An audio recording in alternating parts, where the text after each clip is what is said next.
Pogon za proizvodnju košnica i satnih osnova u vlasništvu Udruženja građana Golub iz Brčkog radit će do maja ove godine jer do tada imaju repromaterijal za proizvodnju.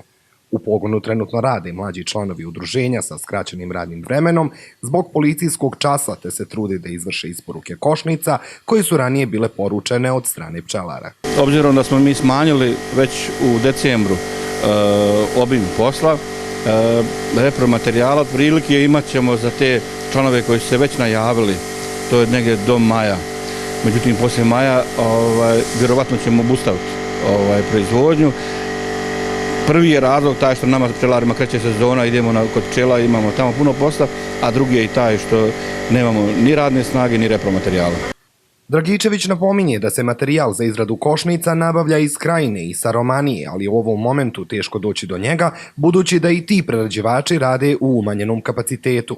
Dobra vijest za pčelare je da neće nedostajati proljetne stimulativne prihrane, odnosno pogača i sirupa, jer sirovine za proizvodnju pomenutih proizvoda nabavljaju od brčanske šećerane Studena grana, koja također radi. Što se cijena tiče, naglašavaju da nije bilo potrebe ni za kakvim povećanjima.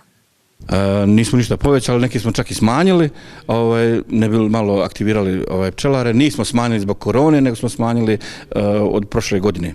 Potražnja je veća nego što mi možemo da uradimo, tako da za sad primamo samo narudžbe, nemamo nikakvih viškova. Kapacitet ovog pogona je 100 kompletnih košnica mjesečno.